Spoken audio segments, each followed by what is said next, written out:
Wonderful. Well, thank you all so much for joining us for Revolutionary Design, Modern Architecture in New England. And I'm going to skip right to Jane's bio, okay, because we're running a few minutes behind and it's completely my fault. So art historian Jane Oneail is the owner of Culturally Curious. Jane curates and delivers art appreciation programs to audiences throughout New England. She holds a master's in art history from Boston University and a master's in education from Harvard University. Born and raised in New Hampshire, Jane has worked at some of her state's most esteemed cultural institutions, including the League of New Hampshire Craftsmen, where she served as executive director, as well as the Currier Museum of Art, where she held the role of senior educator. Jane has taught at the college level for more than a decade, most recently at Southern New Hampshire University. So I again want to thank the Tewksbury Cultural Council and the Friends of the Tewksbury Library for co-sponsoring. All 100 plus of us who are watching live and the hundreds that will watch on demand, let's give a big virtual round of applause to Jane for joining us this morning. And Jane, you can take it away. Thanks so much. Thank you so much, Robert. You always make this so fun. So thank you, everybody, for taking time out of your day to catch part 2 of this program. This is the only time I've broken this program into two sections. When I originally conceived of the program, I just jammed a lot in there. I've given it again for other organizations and I've streamlined it down to 1 hour. So you're getting a lot of bonus content today, including a whole extra architect that is not in the other program. So I really appreciate you, your continued interest in the subject. So just a quick review for those of you that were with us last month when we started on the topic of revolutionary design, modern architecture in New England. You might remember that the promise there was to cover 6 architects, 6 different sites, zoom through all of these New England states. And so we covered the first half, and that was really the residential portion. So we've got 3 more architects to cover today. We'll do a quick review just to get everybody up to speed. The quick reminder too, the quick preamble is that typically speaking, most people don't think of New England as a hotbed of modern architecture. We tend to think of our revolutionary history as going back to the Revolutionary War. So we tend to preserve and celebrate older architecture, like a nice colonial salt box house like this one that was John Adams' house down in Quincy, Massachusetts. This is the architecture that we're used to seeing, and this is the architecture that inspires the houses that most of us live in today. So just to get you up to speed on what we'll be covering in today's section of the program, last time we were together, as I mentioned, we covered the residential examples of modern architecture. We looked at works by Gropius, Philip Johnson, and Frank Lloyd Wright. I'll just do a very quick review of those buildings. But today we're going to be looking at academic buildings. So we'll start with Louis Kahn's library at Phillips Exeter Academy in Exeter, New Hampshire. We'll turn our attention to Frank Gehry and his Stata building down in Cambridge, Mass. And then we'll finish up with Maya Lin's really just inspired, beautiful, minimalist library at Smith College in Northampton, Massachusetts. So this is this fantastic picture here that looks like it's almost on from another planet, gives us a little bit of a preview to Frank Gehry's building. Now, our very quick review of what we covered last time, just to bring us up to speed, because I've tried to insert a lot of nice comparisons into this program to sort of take advantage of the fact that we've got this little extra time together today. We looked at Walter Gropius, who's really in so many ways like the founding father of modern architecture in America. He emigrated from Germany and he brought this Bauhaus style with him, which is, we call it the international style, which really dominated in the 20th century in America. So this is his beautiful house from 1938 in Lincoln, Massachusetts. He was gifted the land and he built this house, 3 beds, 3 baths, about 2,300 square feet. And we saw how he starts really with this simple cube, this really simple color palette as well, black and white. And he adds all of this really kind of functional innovation to the house all along the way, whether it's this projecting porch or things like lighting or careful attention to modulating the temperature inside of his house. So lots of really wonderful innovations, but still prioritizing mass-produced materials and keeping costs down, keeping his building, in this case, his house, looking very sort of streamlined. There's no real decoration or ornamentation to the international style. Then we turned our attention to Philip Johnson, and we did sort of a deep dive on the glass house, which was designed in 1949 and is still in New Canaan, Connecticut. You can visit all of these residences through various organizations that run the tours for them. So this house was more of like an artistic experiment in a lot of ways. If you remember, he lived there a little bit, and then he sort of used it as a weekend house, but then it was really just a place for people to gather and have parties. It was a place that essentially dissolved the walls so that people living in, or Johnson living in this building, could have the experience of being very close, connected, and a part of nature while he's there in this house. It also brings up really interesting questions about privacy and this sort of performative aspect of living in a glass house. So here with this house, again, we get the sense of really sort of clean lines, almost an extension of the international style that we saw before. And of course, Philip Johnson was a student of Walter Gropius's. And then the last residence that we saw was, of course, designed by Frank Lloyd Wright, and that is the Zimmerman House in Manchester, New Hampshire, which was completed in 1952. It's a post-war example of Wright's so-called Usonian houses, which is a house type that he innovated during the Great Depression to essentially be able to design modest-sized houses for the middle class. And we see that the Zimmerman House is just an absolutely incredibly preserved example of this style of house. In some ways, it's a combination of Philip Johnson's ideas of privacy and integration into a landscape setting, because the front of the Zimmerman House is all brick. It's very private. And then, of course, this back view of the house, all lit up at twilight, is all about access and connection to nature there. So a lot of really wonderful ideas. And with Wright, we see sort of the integration of new materials here too, a lot of brick and even more glass when it comes to Wright. And he's really concerned with using the very best organic materials, and this folds into his philosophy of organic architecture as well. So we are going to stay in New Hampshire now as we switch gears, and we're heading about 30 minutes away to the Phillips Exeter Academy Library in Exeter, New Hampshire. We're going to take a look at the work of Louis Kahn. So we can see him here in sort of the early stages of his career and the late stages of his career. Now, Kahn was born into a poor Jewish family in what was at the time the Russian Empire, present-day Estonia. He and his family immigrated to the US when he was just a young boy, about around the age of 6. And Kahn found early success in architecture. He had his own firm by the time he was 30. He taught at UPenn and at Yale. So he was really considered America's foremost living architect by the end of his life. You might notice in both of these pictures that he had some scarring on his face. That's because when he was a little boy, he became sort of fascinated by these glowing red coals in a stove, and he got a little bit too close to them and he was burned by them. So gives him a pretty distinctive look, and I think he sort of wore them proudly during his life. So he was awarded the AIA, the American Institute of Architects, gold medal, and we'll see he won a number of awards throughout his life.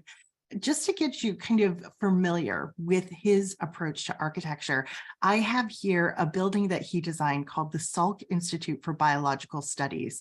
This was finished in 1965. This is in San Diego, California, and it gives us a sense, a due appreciation really for Louis Kahn's interest in anything that's sort of monumental, monolithic, and really sort of exposes the materials that it's made of. So there's no hiding the materials, there's no painting the materials. For the most part, his buildings have this sense of heaviness, of weightiness to them. They sort of feel like temples, don't they? I mean, wouldn't you almost imagine that this image here is for a quasi-religious purpose rather than for scientific research? So sort of a fun fact that's related to this building in particular, because obviously it was named for Jonas Salk, who was the founder of the polio vaccine. When Jonas Salk asked Louis Kahn to design this building, he didn't have a sense of what the building would look like, but he said to Louis Kahn, I would like to have a building for, scientific research that is essentially interesting enough that I could invite Picasso to come here someday. And actually, just a few years after this building was completed, Jonas Salk ended up marrying one of Picasso's girlfriends, longtime girlfriends. So it's all sort of an interconnected web.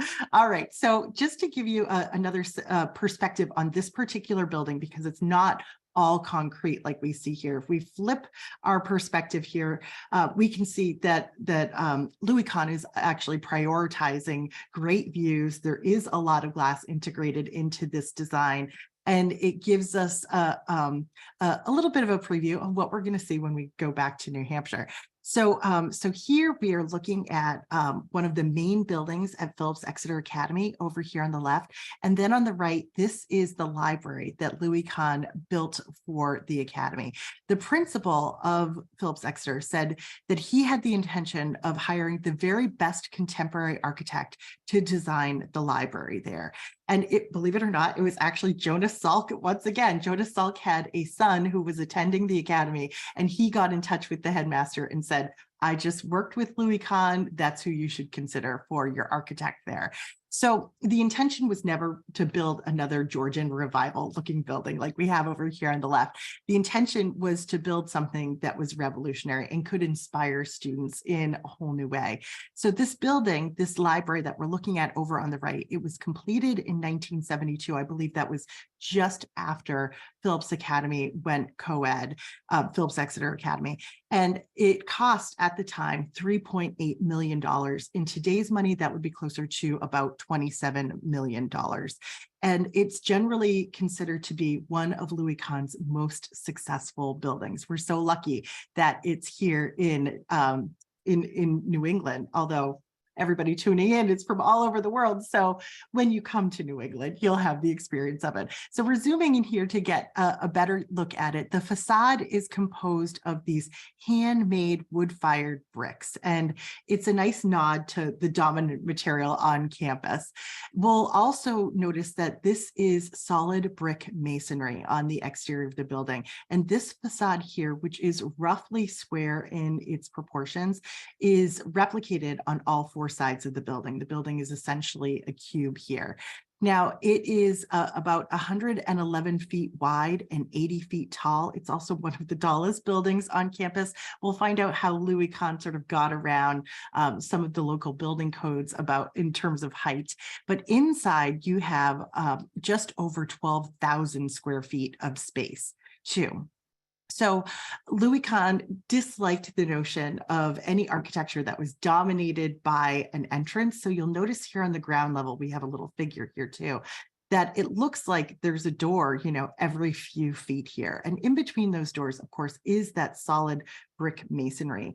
And one of the things that always astonishes me when I look at this building, obviously from any direction, because each side of the facade is identical, the thing that astonishes me is that it looks like a regular grid of windows to me.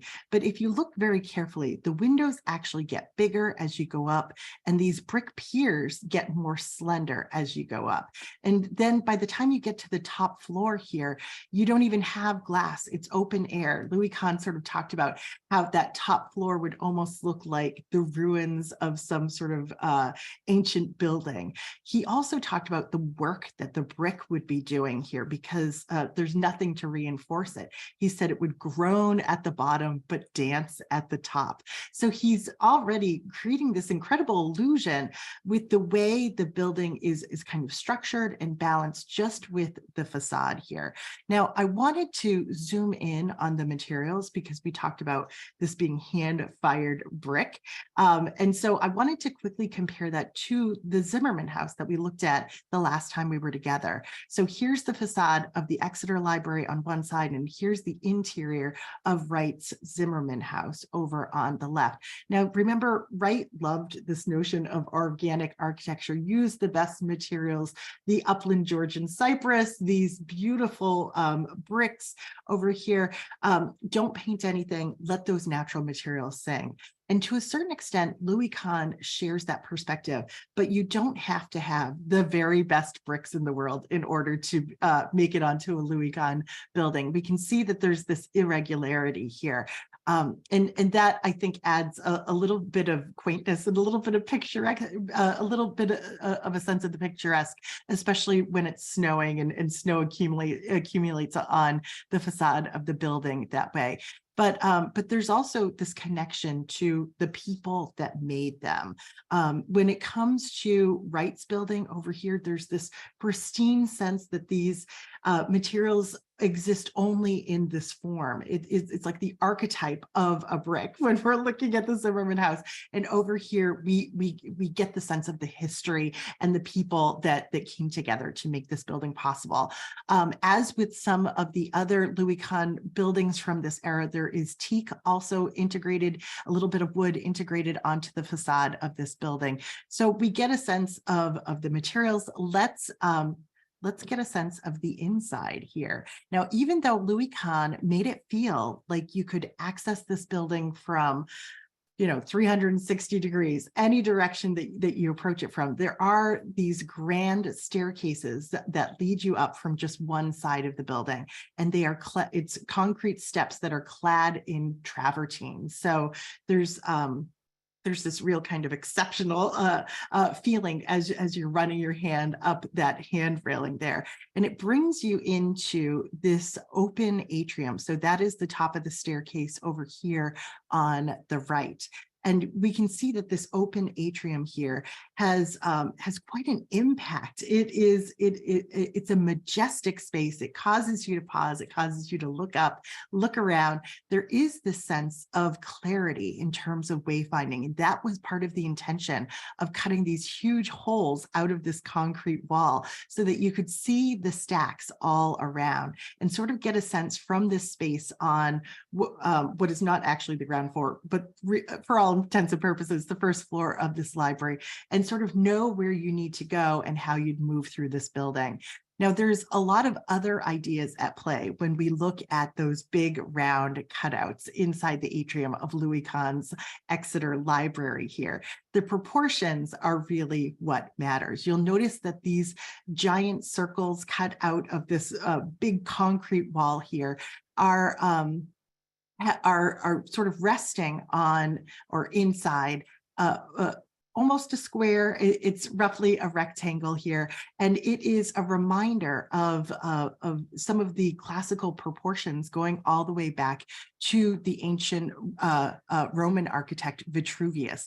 We know Vitruvius's ideas best through the Renaissance artist Leonardo da Vinci, who drew the Vitruvian Man, this classic example of the human being integrated into these perfect geometries, the circle and the square. So that's really what inspired this form inside the Exeter Library here. We also have this notion that this rectangle that is housing that circle is approximately the same dimensions as the golden ratio, which was also studied by the ancients, the Greeks in this case, and considered to be the ideal architectural ratio for centuries. So even though we're looking at these very simple shapes, rectangles, squares, circles here, Louis Kahn is playing off of these really big ideas in architecture that go back millennia. So just above the circles and the squares here, if you look up, there is this massive cross hanging above your head inside of the Exeter Library here. It's also made of concrete, and apparently it's much bigger than it needs to be. It does have some sort of structural purpose here, but it is it's kind of there to intimidate and inspire awe at the same time. So so almost all of Louis Kahn's buildings, like I mentioned before, have this sense of being a temple, have this sense of being almost otherworldly when you walk in. And I think the sense of awe, the sense of humility that you get when you're standing inside this atrium here underneath this hovering massive concrete X gives you the sense that you're in a temple of learning in this case. It also modulates the light a little bit. There is a clerestory of windows up here. So it's sort of carving up the light in interesting ways. Now, we have a sense of the atrium, and when it comes to this building and several of Louis Kahn's buildings, you can almost imagine them as buildings within buildings. So we are looking at, it's as though we're looking at a cross section like a slice of bread, but we're looking down on top of the building. So it's as though the bread is standing up straight and we're just looking at one slice. So this is the atrium. This would be the stacks of books, and there is steel in the structure here to support the weight of all of those books. Imagine being responsible for moving these books from one library to the next. They very smartly engage the students in helping them do that. But I want to bring your eye back to the facade of the building, sort of from the inside out now. What we remember, the facade was brick, and Louis Kahn, brick and glass, and Louis Kahn really wanted to prioritize that natural light for the students who were studying in this library. So on this particular floor plan, on the third floor, you can see that there are all these study carrels that are integrated into that wall, just inside that exterior wall there. So I want to give you a sense in terms of what they look like. These are desks integrated into the wall. You can actually slide these wooden panels back and forth to modulate the light a little bit as you're working there. But for Louis Kahn, he said his very notion of a library is this idea of finding books in the stacks, finding a book, and then bringing it to the light. And so that is the experience that he tried to design for these students at Exeter. So you'll see that the stacks are set back just a little bit of ways from that exterior brick wall. There, here are the study carrels. So you would go into the stacks, find your book, and then bring it back here and sort of commune with the books and also a little bit with nature outside. Now, Kahn did something really smart with these stacks. So he's protecting them from all the natural light that he is allowing to flood in. But there were so many books and to house in this library that he also had to be pretty innovative in terms of how he organized them inside. So in this other view here, we've got our study carrels still, we've got our stacks just beyond these brick piers. You can see that there's a mezzanine level here as well.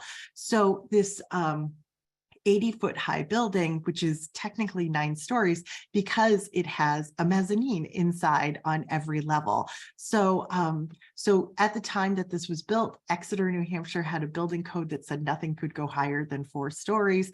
Louis Kahn skirts that, builds a 9-story building, but just has a ton of mezzanines inside, or he calls them mezzanines instead of individual floors. So it was a smart way to handle that particular restriction there.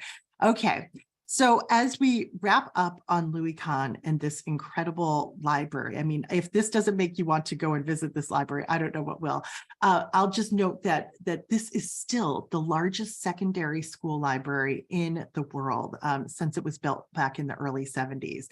Now, Louis Kahn doesn't quite fit into any of these categories that we've looked at so far. He's not the international style. He doesn't really follow Frank Lloyd Wright's philosophy. He sort of is a style all of his own, taking little bits and pieces from what we've seen. Now, in 1997, the AIA awarded this building the 25-year award to recognize it as architecture with enduring significance, and it's only given to one building a year.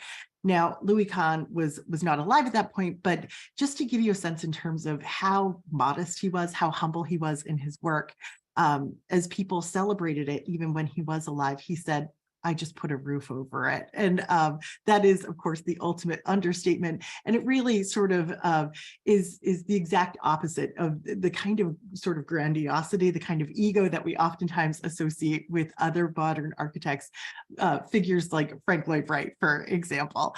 So we have our first academic building under our belt now. Let's turn our attention to Frank Gehry, and he is, I think he's sort of vying for the position of best known architect these days in the United States. He is a generation younger than Louis Kahn. He is, of course, still alive, and he's a Canadian-born American architect. He studied at the University of Southern California and later dropped out of the Harvard Graduate School of Design, which is certainly a hub in this presentation because that's where Gropius taught, and that's where Philip Johnson went as well. Now, Frank Gehry's buildings, including his own house in California, which is worth Googling at some time, tend to become these world-renowned attractions. People are really interested in what he does. His works are considered to be some of the most important pieces of contemporary architecture in the world. Vanity Fair called him the most important architect of our age. In fact, he is oftentimes referred to as a, let me make sure I get this right, starchitect, because he's a star, he's a celebrity. I'm sure everybody here remembers his design for the Guggenheim Museum in Bilbao, Spain. This was such a big deal. If you can believe it, this is like a 20 or 30-year-old design at this point. It was unprecedented, really. And it's, it's got these artful sort of curving forms. Yep, this was done in 1997. And in so many ways, it's still a sensation. People had never seen a building that had shapes and forms like this. In the first 12 months after this museum was opened, an estimated $160 million were added to the local economy. And that really speaks to the fact that people are dying to see something new, something innovative, something fun, something playful, and they want to experience it. They want to fully embody it. So we have this notion of travel and tourism that's based around architecture like this by starchitects like Frank Gehry. And the incredible thing about this building is that critics and audiences and even academics were all in agreement. Like everybody thought of this as a triumph. So now it's referred to as the Bilbao effect. You have cities and organizations really kind of clamoring to get recognition for innovative architecture to increase tourism and get people coming to visit and spending their money locally. One other Frank Gehry building that some of you might be familiar with is the Disney Concert Hall in Los Angeles that opened in 2003. And so here it is over here on the right. And then I have on the left, you might remember from the last time we were together, this is a building that was on Philip Johnson's property where the glass house was. It was one of the last buildings that he created, and he called it Da Monsta, but it has these same kind of curving walls, these kind of undulating surfaces. They were inspired by the work of Frank Gehry. So when we think of these buildings, we can sort of think of them as deconstructed buildings. The building itself is sort of contained inside, but then the surfaces that enclose it are these undulating walls, these shimmering surfaces here. Frank Gehry said that he always starts inside and works his way out. So now let's circle back to New England. Frank Gehry designed this data center, officially the Ray and Maria Data Center, sometimes referred to as Building 32 at MIT. Now, this is a 430,000 square foot academic complex designed by Gehry. It officially opened in 2004. In some ways, Gehry seems like the natural choice for a massive building complex at MIT. He is an architect that finds solutions to old problems, really. So we're going to sort of delve into this complex a little bit more. I wanted to share with you a little bit of the reaction to this. Robert Campbell, who was the architecture columnist for the Boston Globe, he wrote just this glowing assessment of this building when it opened. He said, "The Stata is always going to look unfinished. It also looks as if it's about to collapse. Columns tilt at scary angles, walls teeter, swerve, and collide in random curves and angles. Materials change wherever you look. Brick, mirror surface steel, brushed aluminum, brightly colored paint, corrugated metal. Everything looks improvised, as if thrown up at the last minute. That's the point. The Stata's appearance is a metaphor for the freedom, daring, and creativity of the research that's supposed to occur inside of it." Now, I want to do one quick comparison to one of the architects that we've already seen.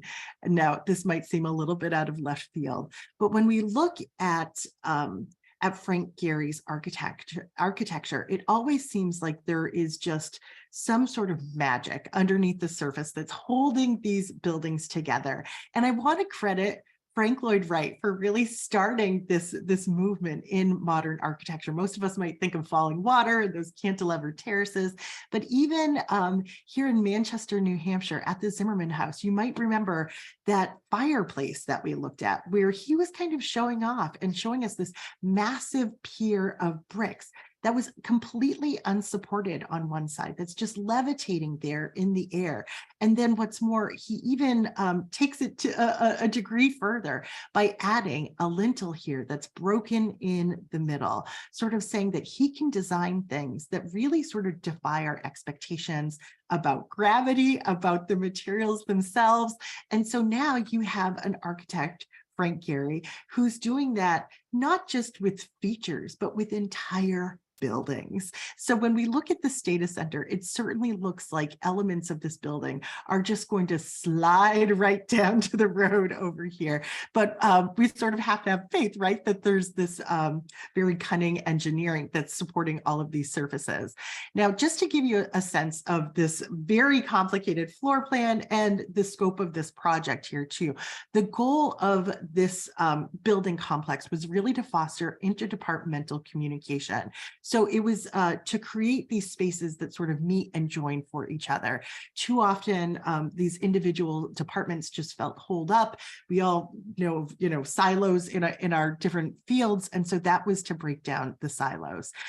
Gehry said, "The main problem I was given that there are 7 separate departments that never talk to each other. When they do talk to each other, if they get together, they synergize and they make things happen, and it's gangbusters." So the result, you have these 2 sort of C-shaped 9-story towers.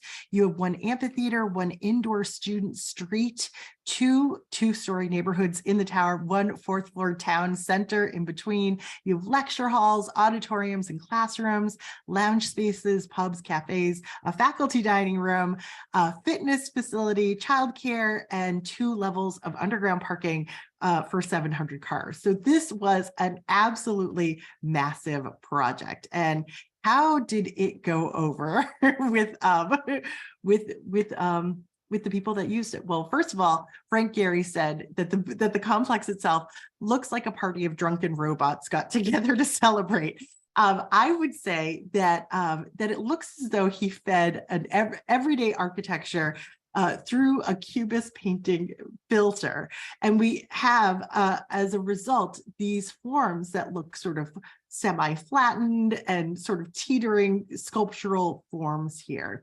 Now, do people like working in the Stata Center?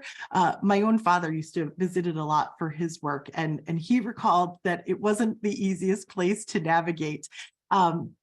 Generally speaking, the professors that work there are very happy with it, but MIT actually found a few problems with it. Now, this was a $300 million project. Frank Gehry was paid $15 million for it. And even despite all of this acclaim, just a few years after it was opened, MIT actually sued Frank Gehry for flaws in the design. The lawsuit alleged a breach of contract and negligence and was settled the following year. Frank Gehry essentially said, with a building this big, a building project this big, there's always going to be a problem. But believe it or not, most of the flaws actually had to do with this outdoor amphitheater, which is sort of interesting. So, so if we go inside, you're probably dying to see what the interior looks like.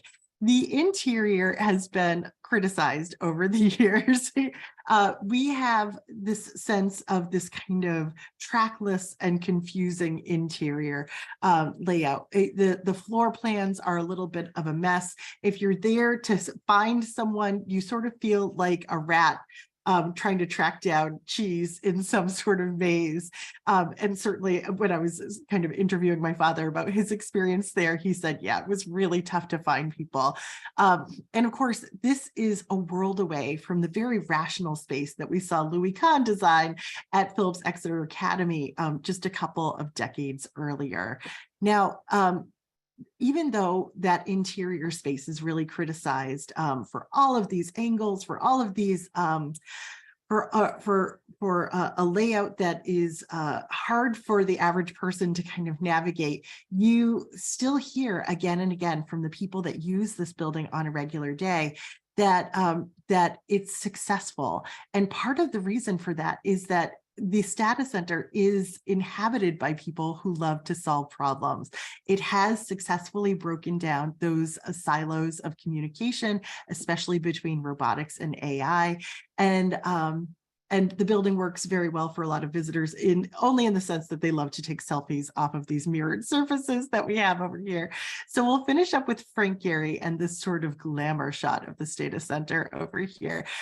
It's not as celebrated or as renowned as, say, the Guggenheim Museum in Bilbao or even the Disney Concert Hall in LA. But we get the sense that Frank Gehry had to tame down a little bit of his famous whimsy in order to match this long list of needs from the client. And so the end result, we still get this kind of expressive, very playful and innovative design. It still feels like Frank Gehry, but he's a little bit on a leash here. This has not diminished his status as a starchitect. He continues to receive awards and accolades, including a gold medal from the AIA, a National Medal of Arts, and the Presidential Medal of Freedom. So, so once again, we're so lucky to have this great example of his work right here in New England. And this brings us at long last to Maya Lin. And we see her at the very beginning of her career when she's an undergraduate at Yale, and a present day picture over here on the right. Now, she is a designer, a sculptor, a landscape architect. Obviously, she's an architect too, but she really thinks of herself as the artist in the whole architectural design process. She, of course, achieved international recognition as an undergraduate at Yale for her design of the Vietnam Veterans Memorial, which was selected in a blind competition. We see her here with a model of that memorial, looking very excited about that award. Now, in 2007, the AIA actually ranked this memorial as one of America's top favorite architectural sites. It was, of course, quite a controversy when it was revealed, when her identity was revealed as the designer of the Vietnam Veterans Memorial, because she's of Asian descent. She's actually Chinese American. She's young. She's a woman. She obviously hadn't served in the military, but people got over that pretty quickly, because when you go to the Vietnam Veterans Memorial, we see a memorial really unlike any other memorial that existed in the United States prior to it. We have these tall, highly polished black granite panels here that contain the names of the roughly 58,000 servicemen and women that died during that war. Maya Lin has also received the 25-year award from the American Institute of Architects for the design of this monument.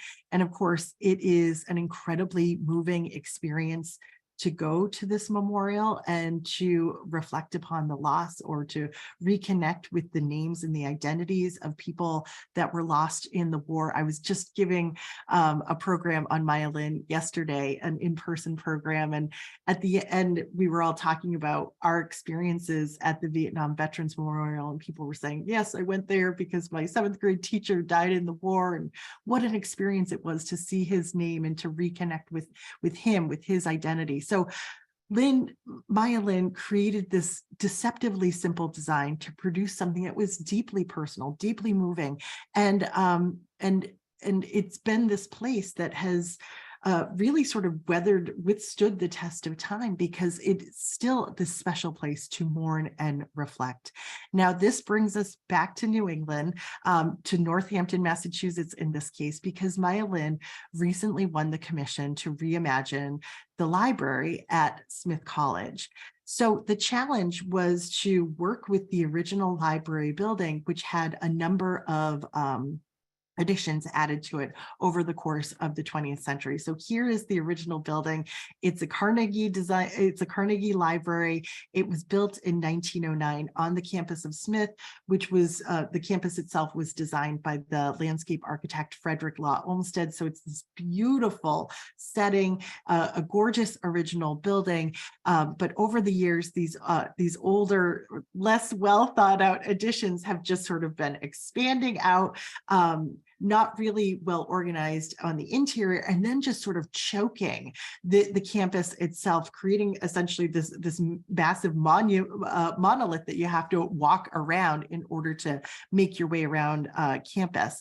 Those expansions there, those new wings, one architecture critic referred to them as the architectural equivalent of throwing a beige trench coat over an evening dress.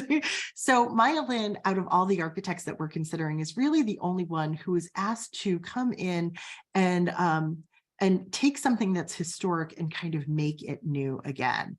So she is somebody who has a profound emotional connection to Smith College, because it's where her mother went to school. Her mother escaped communist China on a boat and was kind of sailing away. And at that point in her life, only had $10 to her name, and her acceptance letter to Smith College was sewn into her clothes. And so if she'd never made, Smith College helped to get her to America. It provided the foundation for her future and the opportunity for her to have a family. So for Maya Lin, Smith College was a very special place. She said, if it wasn't for Smith, I wouldn't exist. So she has this challenge. We all know that when it comes to college campuses, people feel very attached to these buildings. She couldn't just rip down the original building. So what did she do instead? Well, she ripped down those expansions. And we can see that on the inside of that original library building, it was just ripped down to the studs, really, or ripped down to that exterior wall there. And so here she is really kind of walking that tightrope in terms of maintaining a place that is so attached to history and is so important emotionally and historically important to so many people, and finding a way to innovate despite that. So the end result is the maintenance of that original building, the destruction of those older wings, and then the addition of these new wings on either side. And I want to sort of quickly acknowledge that when it comes to talking about this building, for some reason, the language is so gendered. And I don't know if it's because of Smith College, or I don't think it's because of Maya Lin. There was an architectural firm that she was also working with, but they talked about these new wings being swaddled in limestone, which I just found to be hysterical, because really nothing can be swaddled in limestone. They also talked about these new wings as functioning like jewel boxes, which once again, I felt like was a really misplaced term. These are rounded forms. There's nothing colorful about them. So it was just a way to make everything sort of seem precious and really warm. you just don't really see that happening with male architects in the same way. So this was a $120 million project to bring this century-old Nielsen Library into the 21st century. It is 151,000 square feet of new and renovated spaces. And what we'll see when we go inside is that that these are flexible spaces that are really all about being open for collaboration and for gathering. So let me give you a little quick peek of the surface materials here. Again, we've got our brick, we've got our limestone swaddling the expansions here, and then we've got some glass and metal forms here. I do love how we have this kind of curving form for the expansion, and it's in roughly the same shape as those rounded Romanesque revival windows on the front of the building. So if we go inside, this is just inside that historic brick building. We can see that the entire interior is brand spanking new. And it looks like a living room in so many ways, with the mezzanine level up here, more of the books up here, but a lot of flexible furniture as well. So when we were looking at the Stata Center at MIT, we had Frank Gehry, who was really kind of blowing up traditional designs and encouraging scholars to connect. Here we have Maya Lin, who's opening things up, creating this sense of a room to breathe, not only on campus, but even inside the library. So it should be worth mentioning too, that she's doing all of this work in the midst of the coronavirus too. So, so she has this newfound appreciation that you need space, you need room to breathe inside a library like this. So all this flexible space here, all of this movable furniture. And you might be thinking, that's all well and good, but what happened to those expansions and all the books? Where are the books? I'll show you in just a minute. I do want to just draw your eye to this big white wall here that is heading down into the stairwell. This is like this curving form that goes all the way through the center of the building. There's a sunroof under, this is like like an oculus with a window on the roof that lets this light in all the way through the center of the building. And this is like a light well that draws that light all the way down to the basement here.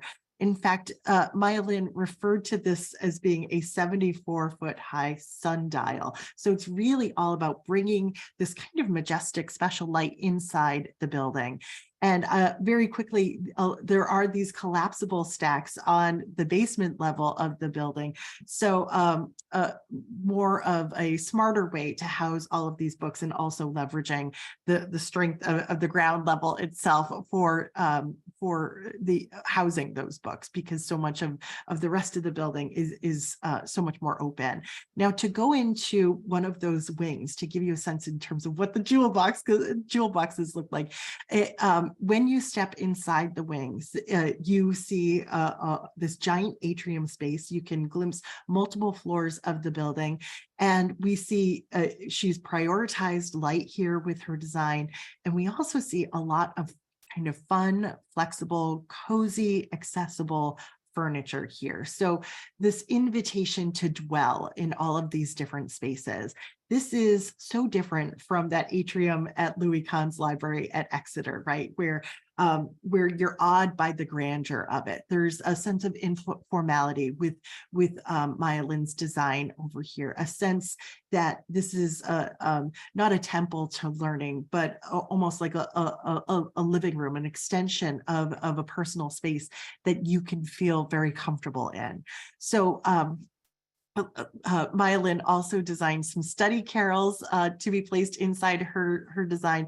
And I remember at first feeling a little bit disappointed that she didn't put those study carrels right up against the glass the same way Louis Kahn did at Exeter over here.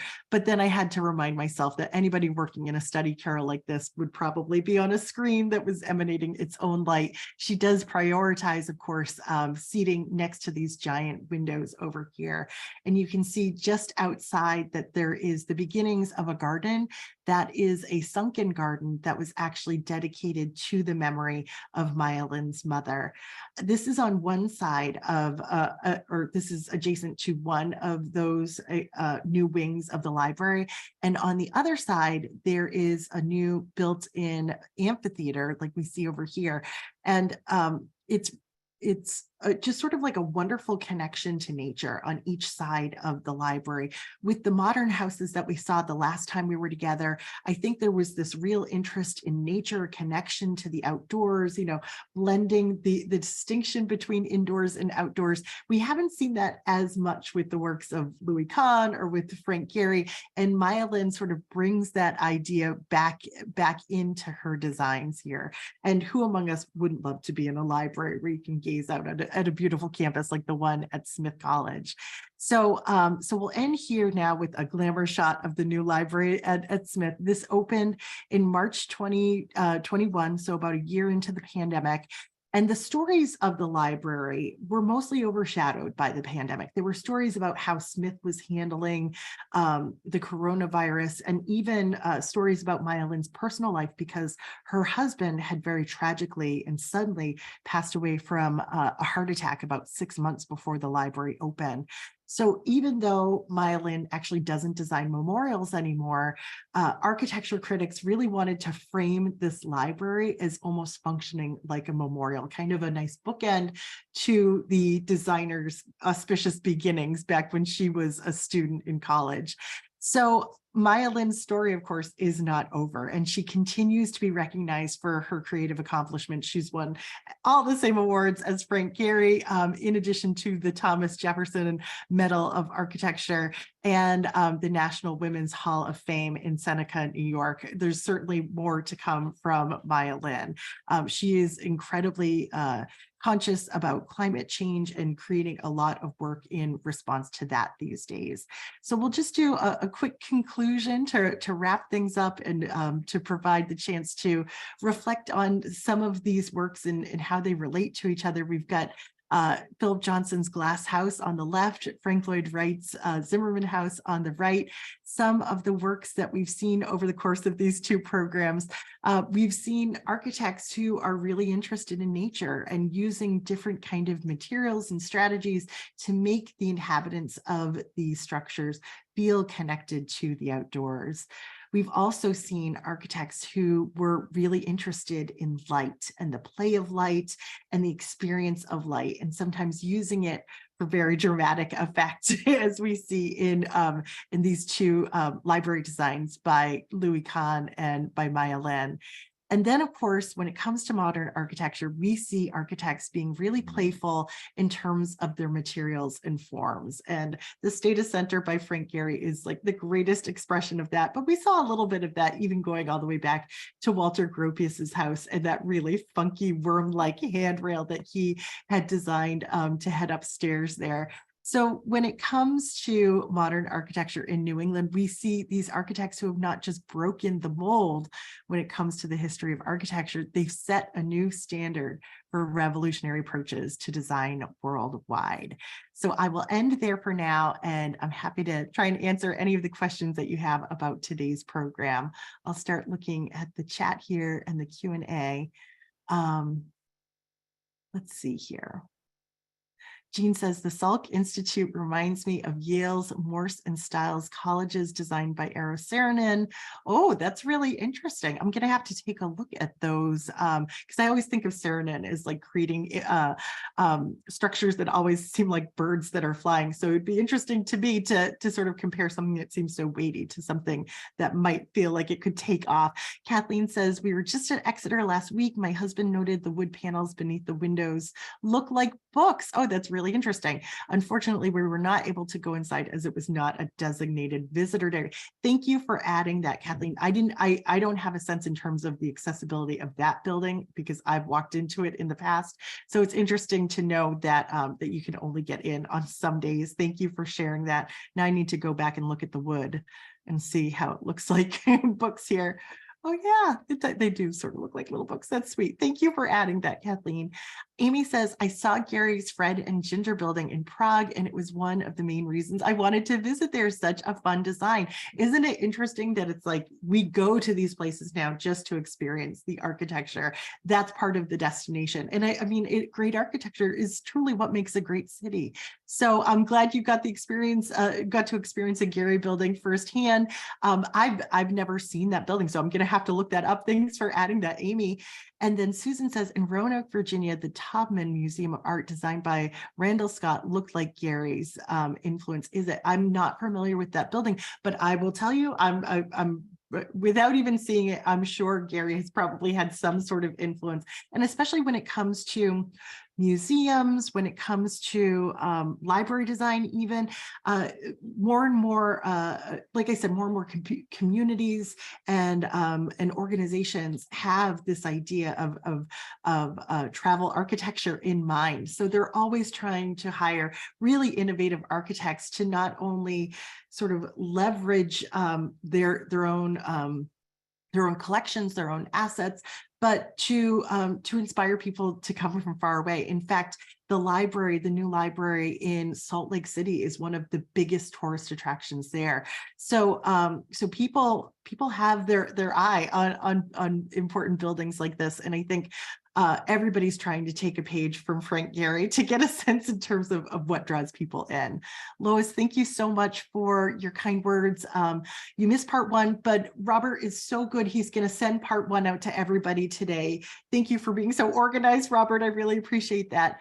And John asks, are these places handicap accessible? That's a really good question. A lot of them don't seem like it, do they? But I don't think you can build these days without having accessibility at the forefront of the design. When architects fall down on that, it certainly becomes a major issue. I have a whole other program on library architecture, and there's a famous library in Hunters Point, Long Island, I want to say, that sort of fell down on the accessibility piece, and it sparked a class action lawsuit. So they probably, without certainty, I'm going to say they probably are. Thank you, Francis, for your kind words, and Dory too. Thank you, Susan. I'm going to go look at the Q&A right now. Anne says, how is the soundproofing handled at the Exeter Library? It seems like an echo chamber. That's a really good question. That and believe it or not, they hold concerts in that central atrium, and sometimes have you can just see it over here. Sometimes they hold classes right there as well. I'm trying to remember my experience of that space, and it seems so grand that it's not a space that you like really raise your voice in. But in terms of like, you know, anything loud like lecture or concert, I'm not quite sure. It doesn't seem like it would handle the acoustics very well, but perhaps those openings can scatter some of those vibrations a little bit better than we would anticipate. Dory says, is the library open during the summer to the public? If you're talking about the Exeter Library, I know that they do have a summer program there for high school students that is sort of separate from their regular academic program. I'm not sure if it's open to the public. I would recommend calling them in advance. And someday I would just love to start a tour program for them, because it's such a fantastic building. It just like beckons you in, doesn't it? Zoe says, how many other architects are recognized by AIA in your presentations? I think virtually every single architect that I featured was recognized by AIA. Either they got gold medals, or they got 25-year awards, or they were on some list. So it might have sounded a little bit redundant. Offhand, I don't know about Frank Lloyd Wright. I know he's been recognized by them, but I'm not sure if he ever got a gold medal. And also asked about the Smith Library. I did watch a video about the new Smith Library, and there was like a little tour given by students that was very sweet, but they had to swipe in order to get into that building. They had key cards. So you might have to get on a tour of the school in order to see the inside. Jean said, could you please repeat your remark about throwing a beige trench coat over a building? That was an architectural critic who was criticizing the old expansions on that library. They essentially created like this warren, this labyrinth of hallways. They were dark. There was really no architectural interest to those old wings. And I can sort of zoom forward just to remind you of what they looked like. So an architectural critic referred to these old wings as like throwing a beige trench coat over an evening dress, and the evening dress in this case would be that original building. Lois says, as someone who loves modern design and oodles of light, I'm fascinated by the number of exquisite examples that exist in our area. Lois, thank you so much. I am too. They're such incredible buildings, aren't they? Mary, I think I got to your question about the college at, or the library at Smith. I would see if you could hop on a tour of the campus in order to access it. And there are some great videos on YouTube if you want a little tour there.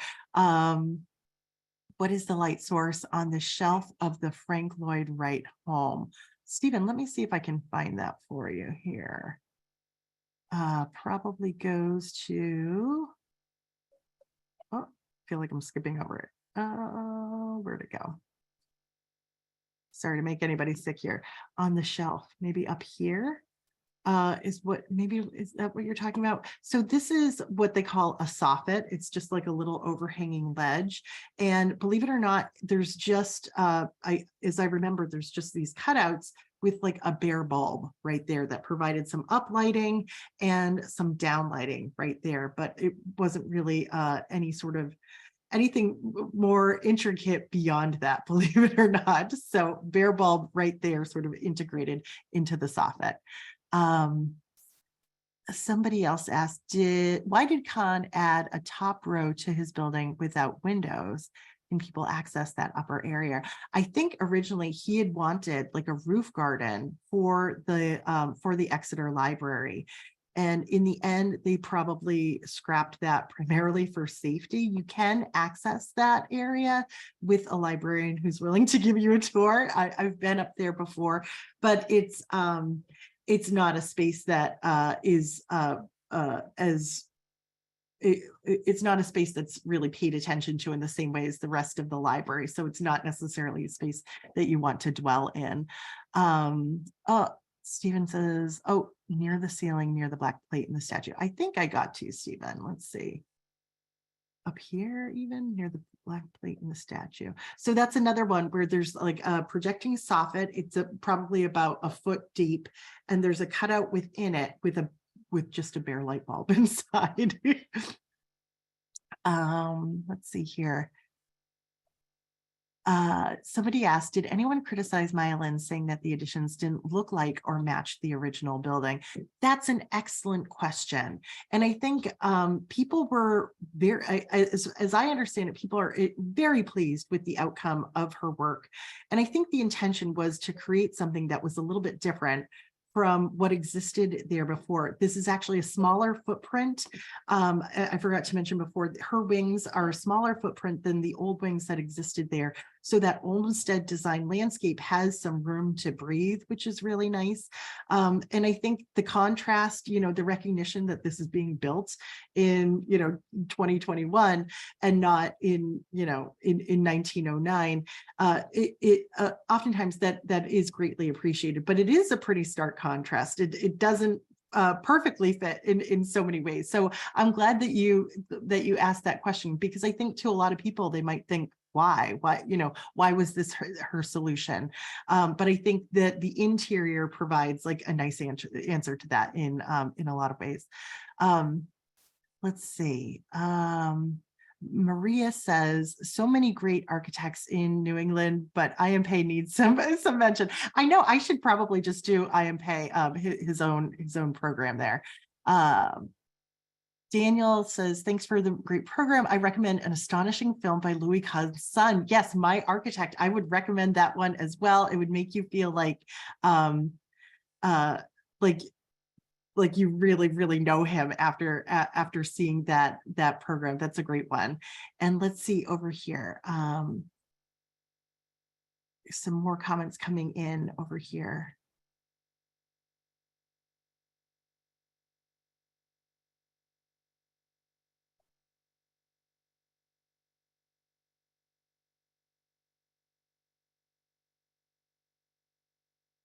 Oh, yeah. Okay. So Zoe says it looks like the Exeter Library has a ramp on one side. The Exeter Library, as I remember, does have an elevator in it, so it is accessible.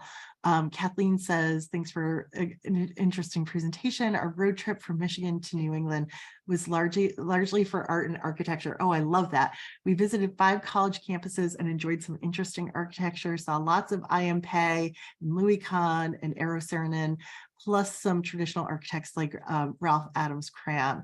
So much fun strolling college campuses. Absolutely. I love that you had that experience. I love to travel for the same reason. So that's great to hear. Deborah says, thanks for this wonderful, thank you, Deborah, for your kind words. She says, my husband and I visited my son at MIT during the construction of this data center and its opening. That first year, there were lots of buckets on the floor since when it rained, there were major leaks. Oh, that's interesting to know. Thank you for sharing that. And Alice says she likes my presentations, but not modern architecture. Thanks for putting up with the topic, Alice. Frank, it's great to see you here today, Frank. Thanks for joining us. And thank you for your kind words. I always appreciate you joining the programs and all the kind words that are coming in. Thank you so much. Carol says at Oberlin College in Ohio, each building has a sign out front with the name of the architect. Isn't that so great? And it's, I mean, it's another learning opportunity. And I think a lot of these colleges, you know, they hire these really prestigious firms and architects to design their buildings, and then they don't use it as the learning opportunity. So that's great, Carol, to hear that. I think more schools should do that. All right, I think we got to everything, Robert. All right, folks, let's give Jane a big virtual round of applause for a wonderful job, as always. We are going to see Jane again on Friday, not Thursday, Friday, July 7th at 10:30. She'll be giving a talk on Norman Rockwell, a brand new talk from what I understand. Yep. On Norman Rockwell. So very much looking forward to that. Folks, look for an email from me this afternoon or early this evening. Feedback survey, recording of part 1, recording of this part number 2, information about some other upcoming virtual art history lectures that I think you'll be interested in. So keep an eye on that email. So thank you so much, Jane. I hope you and the rest of the audience have a wonderful day. Thanks, Robert. Take care, everyone. Bye-bye.